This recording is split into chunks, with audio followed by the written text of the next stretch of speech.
नमस्कार दोस्तों, आज के इस वीडियो में हम पढ़ने वाले हैं मृदा अभिक्रिया चैप्टर के 71 महत्वपूर्ण एमसीक्यू प्रश्न। ये सभी प्रश्न आपके प्रतियोगी परीक्षाओं, बोर्ड एग्जाम और कृषि संबंधित परीक्षाओं के लिए बहुत ही महत्वपूर्ण है।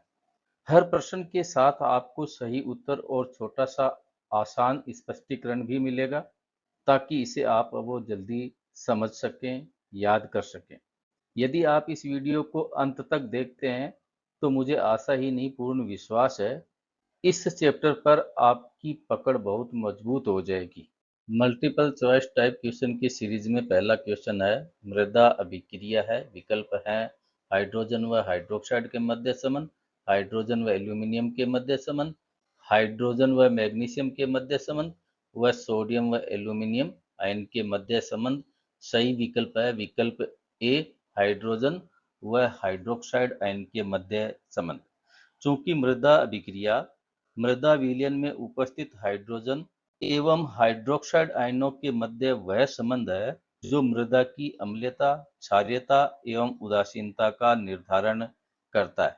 क्वेश्चन नंबर 2 है, किस पीएच मान पर मृदा में नाइट्रीकरण धीमा होता है? किस पीएच मान पर मृदा में नाइट्रीकरण धीमा होता है?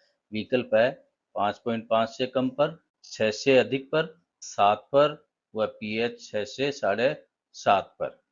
इस क्वेश्चन का सही आंसर है विकल्प ए, 5.5 से कम पर।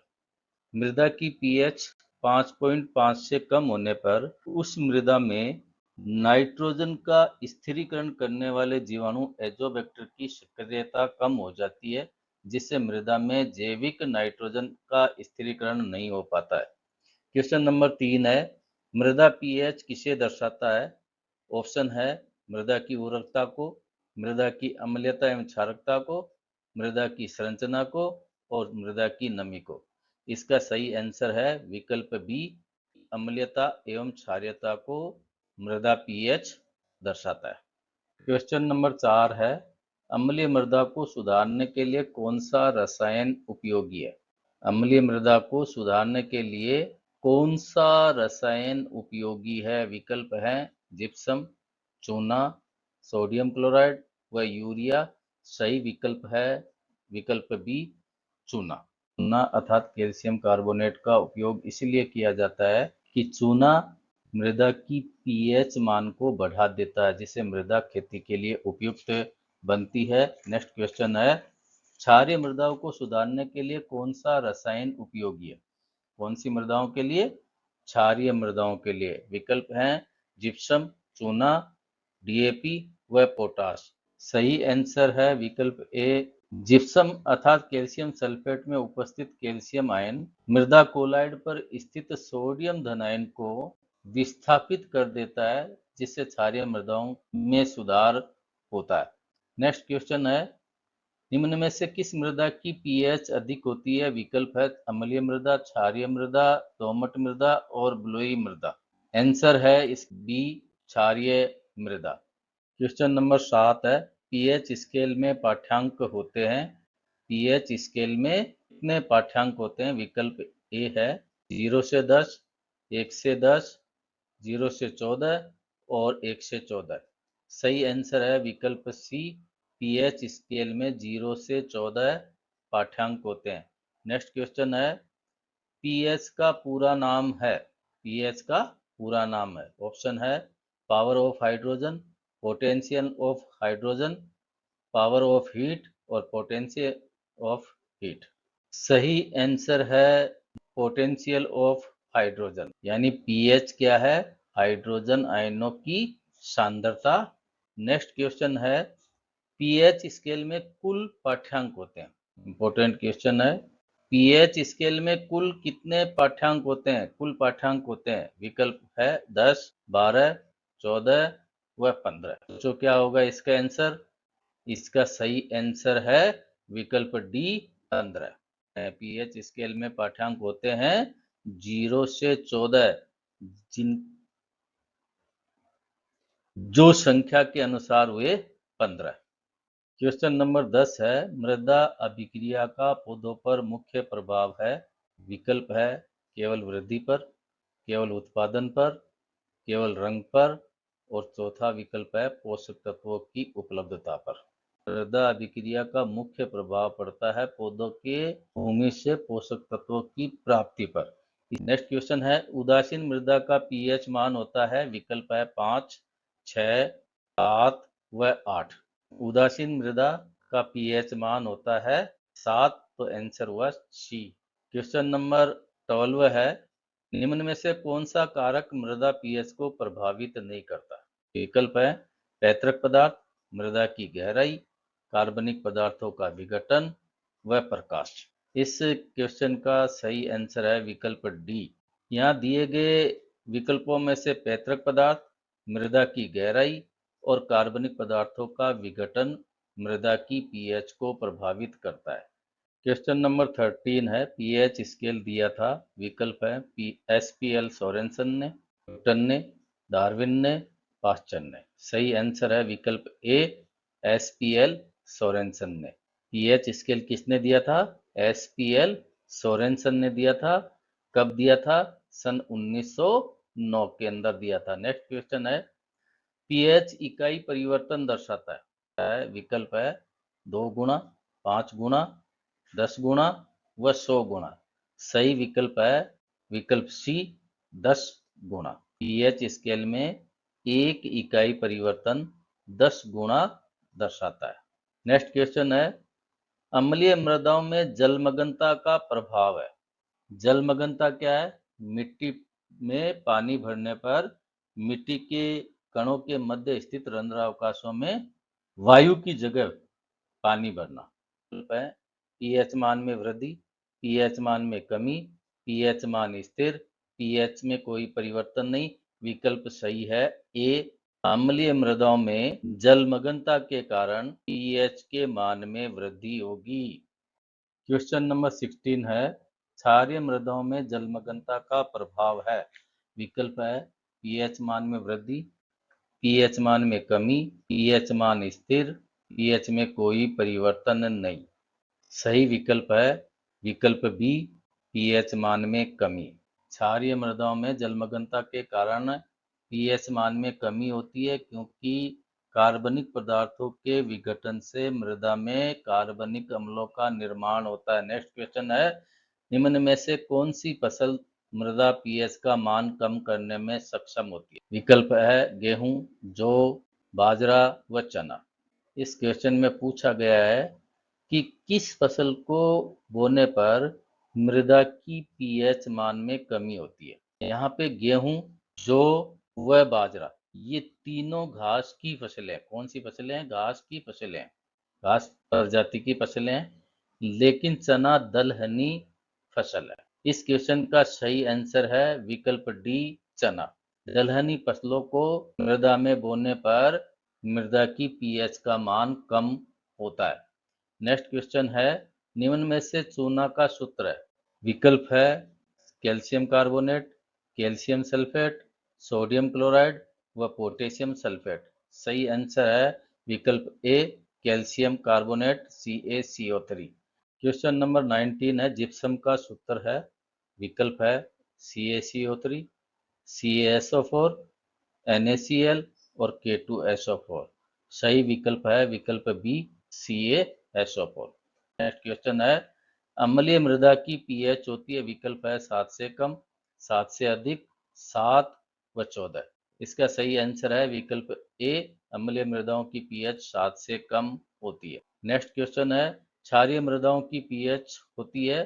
विकल्प है 5 से कम, 7 से कम, 7 और 7 से अधिक। सही आंसर है विकल्प डी, 7 से अधिक।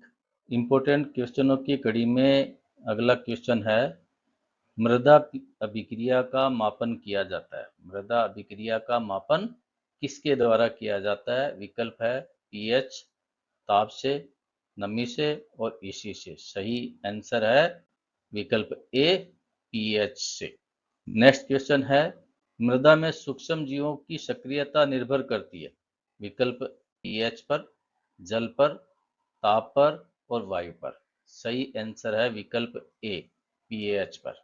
मृदा में सूक्ष्म जीवों की मात्रा और उनकी सक्रियता मृदा के पीएच मान पर निर्भर करती है। नेक्स्ट क्वेश्चन है, पौधों के प्राथमिक पोषक तत्व है।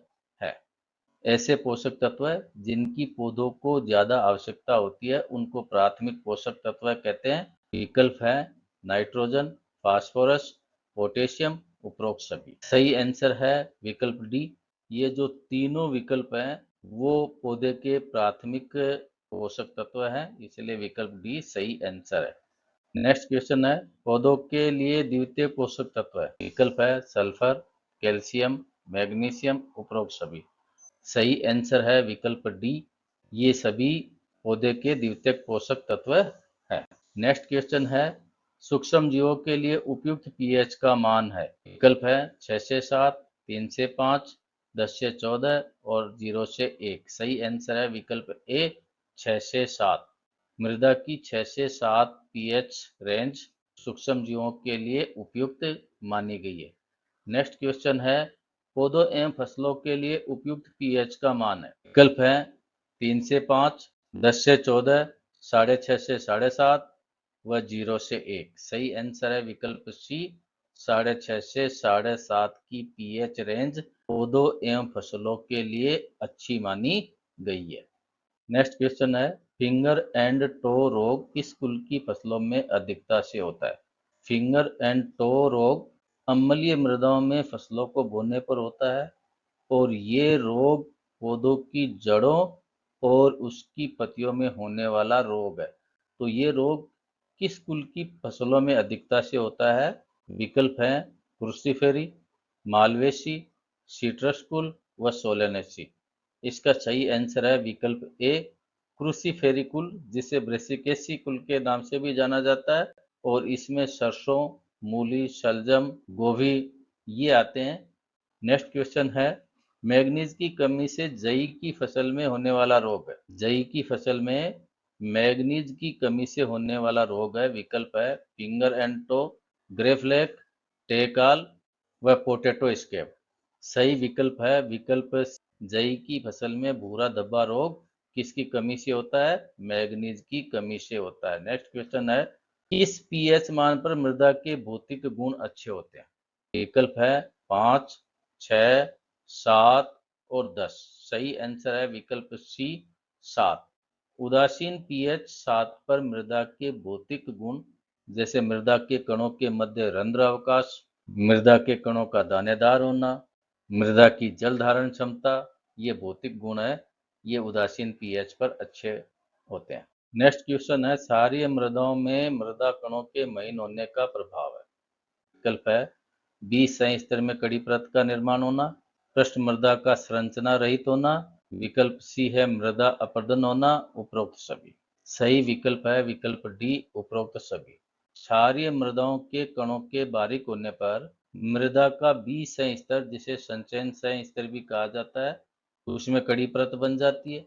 पृष्ठ मृदा संरचना विहीन हो जाती है और मृदा का अपर्दन अर्थात उसका कटाव भी होता है। तो तीनों के तीनों विकल्प महीन कणों की वजह से होते हैं, तो ये सही आंसर है विकल्प डी। नेक्स्ट क्वेश्चन है, गेहूं में कवक द्वारा होने वाला रोग है। विकल्प है फिंगर एंड टो रोग, ग्रेफ्लेक, टेकाल और पोटैटो स्कैब। सही आंसर है विकल्प, गेहूं में कवक के द्वारा होने वाला रोग है टेकाल रोग। यह गेहूं की जड़ों एवं तनों में कवक द्वारा होने वाला रोग है। इसमें जड़ें काली या भूरी होकर है वो गलने लग जाती हैं। नेक्स्ट क्वेश्चन है, अम्लीय मृदाओं के लक्षण है। विकल्प है मृदा कणों के मध्य रंध्रावकाश का कम होना, मृदा में वातायन कम होना, मृदा में सूक्ष्म जीवों की सक्रियता का कम होना और उपरोक्त सभी। सही आंसर है विकल्प डी उपरोक्त सभी। गेहूं एवं जौ के लिए उपयुक्त पीएच परास। मृदा में गेहूं एवं जौ को बोने के लिए मृदा की पीएच मान कितना होना चाहिए वो पूछा गया है। विकल्प है 6 से 7.5, 5.5 से 6.5, 4 से 6 और 5.5 से 7। सही आंसर है विकल्प ए। जिस मृदा की पीएच रेंज का मान 6 से 7.5 के मध्य है उस मृदा में गेहूं एवं जौ को बोने पर पैदावार अधिक होगी। अगला क्वेश्चन है, धान के लिए उपयुक्त पीएच परास है। विकल्प हैं 2.5 से 3.5, 5.5 से 6.5, 3.8 से 4, 4.5 से 8.5। सही विकल्प है डी 4.5 से 8.5। धान की फसल के लिए उपयुक्त पीएच कितनी होनी चाहिए? 4.5 से 8.5। नेक्स्ट क्वेश्चन है, मूंगफली के लिए उपयुक्त पीएच परास का मान है 5.5 से 6.5, 7.5 से 8.5, 4.5 से 5.5 और 8 से 9। सही आंसर है विकल्प ए 5.5 से 6.5। मूंगफली के लिए कितना होना चाहिए मृदा की पीएच रेंज का मान? 5.5 से 6.5 के मध्य। अगला प्रश्न है, गन्ना एवं बरसीम के लिए उपयुक्त पीएच परास है। विकल्प हैं 5 से 6, 6 से 8, 7.5 से 8.5, 4.5 से 5.5। सही आंसर है विकल्प बी। नेक्स्ट प्रश्न है, मक्का के लिए उपयुक्त पीएच परास है। विकल्प है 6 से 7.5, 7.5 से 9, 4 से 5, 6.5 से 8.5। सही आंसर है विकल्प ए। गेहूं, जौ और मक्का इन तीनों के लिए सेम मृदा की पीएच परास मान है, वो है 6 से 7.5। नेक्स्ट क्वेश्चन है, जई के लिए उपयुक्त पीएच परास का मान है 5.5 से 6.5, 7.5 से 8.5, 5 से 8 व 8 से 9। सही आंसर है विकल्प बी 7.5 से 8.5। जई की फसल को बोने के लिए मृदा की पीएच मान 7.5 से 8.5 के मध्य होनी चाहिए। चना व मटर के लिए उपयुक्त पीएच परास है। विकल्प दिए हुए हैं 5 से 6, 6 से 8, 7.5 से 8.5, 5.5 से 7। सही आंसर है विकल्प डी। नेक्स्ट क्वेश्चन है, कपास के लिए यही प्रश्न है। इन सभी प्रश्नों में विभिन्न फसलों के लिए मृदा की उपयुक्त पीएच रेंज पूछी गई है। विकल्प हैं 6 से 7.5, 7.5 से 9, 5.5 से 7, 6.5 से 8.5। सही आंसर है विकल्प सी 5.5 से 7। कपास की खेती के लिए मृदा की पीएच मान कितनी होनी चाहिए? 5.5 से 7 के मध्य।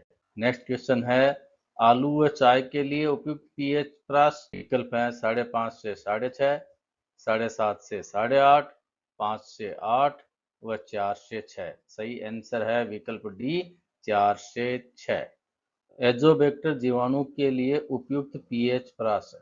अब ऐसे प्रश्न आ रहे हैं जिनमें विभिन्न जीवाणुओं के लिए मृदा की कितनी पीएच रेंज उपयुक्त रहती है। तो यहाँ एजोबैक्टर के लिए पूछा गया है। विकल्प दिए हुए हैं 5 से 6, 6 से 8, 7.5 से 8.5 और 6 से 7.5। इसका सही आंसर है 6 से 7.5 विकल्प डी।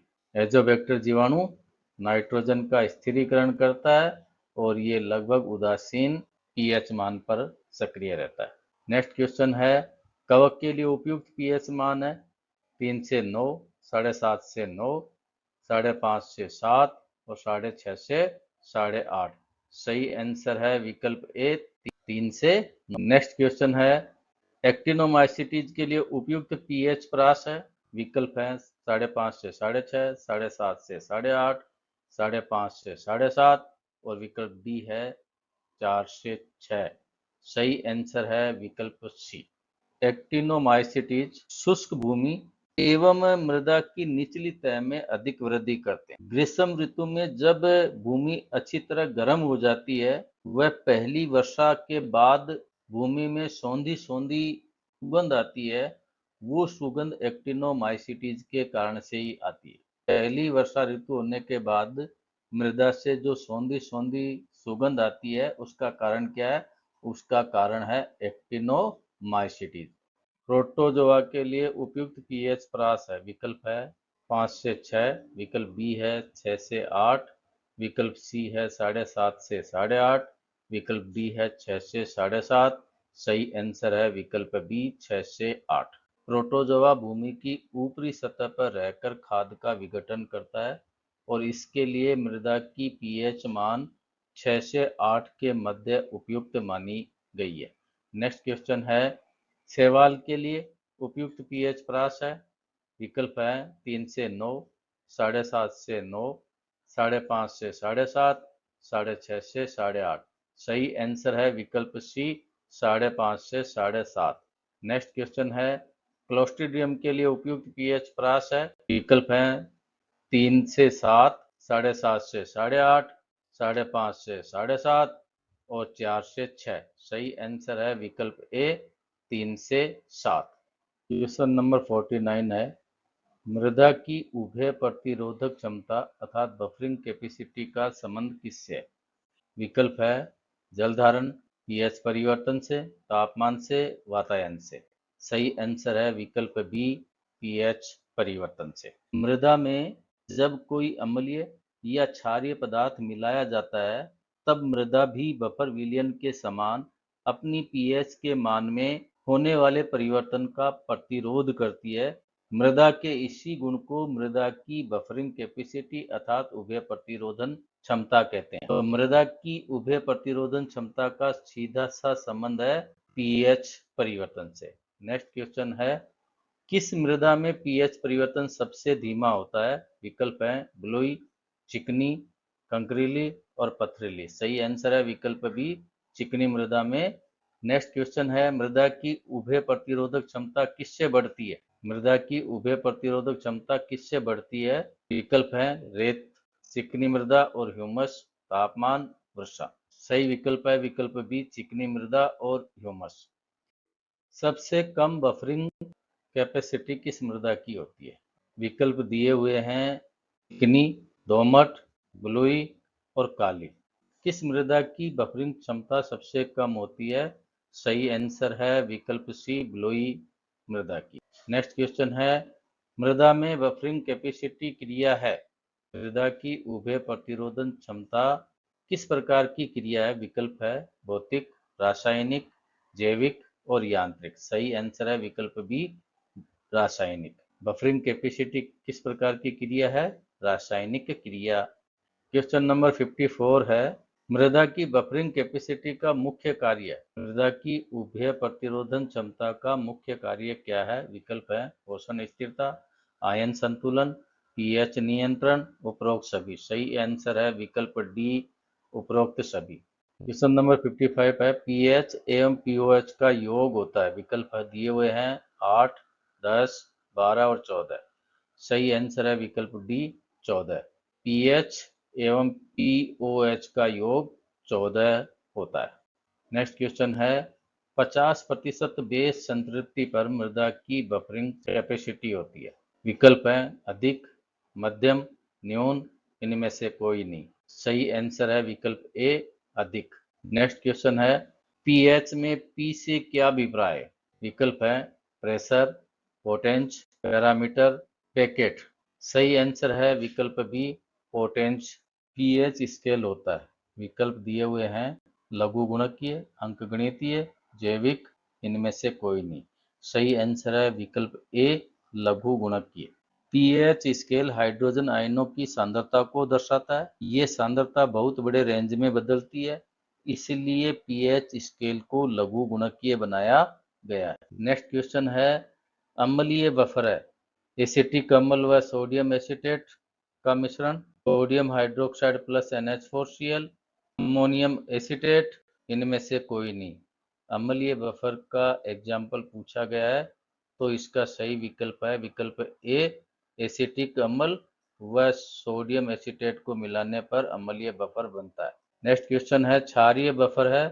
विकल्प है एसिटिक अम्ल plus sodium acetate, ammonium hydroxide व अमोनियम क्लोराइड, अमोनियम एसीटेट, इनमें से कोई नहीं। विकल्प बी सही आंसर है अमोनियम हाइड्रोक्साइड व अमोनियम क्लोराइड को मिलाने पर जो विलयन बनता है वो क्षारीय बफर का विलयन होता है। नेक्स्ट क्वेश्चन है निम्न में से बफर विलयन के गुण है। विकल्प है पीएच का निश्चित मान, तनुता का प्रभाव कम, विलयन अधिक समय तक स्थिर, उपरोक्त सभी। सही विकल्प है डी उपरोक्त सभी। बफर विलयन की पीएच का मान निश्चित होता है, इसके ऊपर तनुता का कोई प्रभाव नहीं पड़ता और इसका विलयन अधिक समय तक स्थिर रहता है, इसलिए ये सभी विकल्प सही है। नेक्स्ट क्वेश्चन है मृदा की बफरिंग क्षमता को प्रभावित करने वाले कारक है। मृदा की उभय प्रतिरोधन क्षमता को प्रभावित करने वाले कारक है। विकल्प देखते हैं। मृत्तिका तथा कार्बनिक पदार्थ ह्यूमस की मात्रा, मृदा की प्रतिशत बेस संतृप्ति, धनायन विनिमय क्षमता और उपरोक्त सभी। दिए गए चारों विकल्पों में से सही विकल्प है डी, उपरोक्त सभी। 50% बेस संतृप्ति पर सिलिकेट क्ले का पीएच मान होता है। बेस संतृप्ति होती है V बराबर S upon T multiply 100। S है वो विनिमय भस्म है, T है वो धनायन विनिमय क्षमता है, और इनका मान रखने पर अपने को प्रतिशत बेस संतृप्ति का पता चल जाता है। विकल्प है 5 से 6.8, 6.5 से 7.5, 3.5 से 4.5, 5.2 से 5.8। सही आंसर है विकल्प डी, 5.2 से 5.8। नेक्स्ट क्वेश्चन है 50% बेस संतृप्ति पर हाइड्रस ऑक्साइड क्ले का पीएच मान होता है। विकल्प है 5.2 से 5.8, 6.0 से 7.0, 4.4 से 5, 6.5 से 7.5। सही आंसर है विकल्प बी, 6 से 7। नेक्स्ट क्वेश्चन है 50% बेस संतृप्ति पर कार्बनिक क्लोराइड का पीएच मान होता है। 50% बेस संतृप्ति पर कार्बनिक क्लोराइड का पीएच मान पूछा गया है। विकल्प दिए हुए हैं 5.2 से 5.8, 6 से 7, 4.4 से 5, 6.5 से 7.5। सही आंसर है विकल्प सी, 4.4 से 5.0। नेक्स्ट क्वेश्चन है एसिटिक अम्ल का सूत्र है। विकल्प दिए हुए हैं ये 4 अपने पास में, और इसमें से सही आंसर है विकल्प ए, CH3COOH एसिटिक अम्ल का रासायनिक सूत्र है। नेक्स्ट क्वेश्चन है अमोनियम एसीटेट का रासायनिक सूत्र है। विकल्प ये 4 दिए हुए हैं, इन चारों में से विकल्प डी सही आंसर है, CH3COONH4। नेक्स्ट क्वेश्चन है सोडियम एसीटेट का रासायनिक सूत्र है। विकल्प ये अपने को 4 दिए हुए हैं, इन चारों में से विकल्प सी सही आंसर है, CH3COONA। क्वेश्चन है पौधे फास्फोरस को मृदा से किस आयन के रूप में ग्रहण करते हैं। विकल्प दिए हुए हैं फॉस्फेट, फॉस्फिन, फॉस्फाइट, इनमें से कोई नहीं। सही आंसर है विकल्प सी, H2PO4 आयन के रूप में लेते हैं। नेक्स्ट क्वेश्चन है आसुत जल की पीएच होती है। विकल्प दिए हुए हैं 5, 6, 7, 10। सही आंसर है विकल्प सी, 7। नेक्स्ट क्वेश्चन है अम्लीय मृदाओं में जैव पदार्थों का विघटन किया जाता है। अम्लीय मृदाओं में जैव पदार्थों का विघटन किसके द्वारा किया जाता है। विकल्प दिया हुआ है कवक, बैक्टीरिया, शैवाल और प्रोटोजोआ। इनमें से सही आंसर है विकल्प ए, कवक के द्वारा। अम्लीय मृदाओं में कवक की सक्रियता सबसे ज्यादा होती है। ये 71 मोस्ट इम्पोर्टेंट MCQ इस चैप्टर के हैं। इनमें से आपको कौन सा प्रश्न पहले से आता था, कमेंट बॉक्स में अवश्य बताएं। आज के वीडियो में इतना ही। यदि वीडियो अच्छा लगा है तो शेयर करें, लाइक करें और चैनल को सब्सक्राइब करना ना भूलें। धन्यवाद।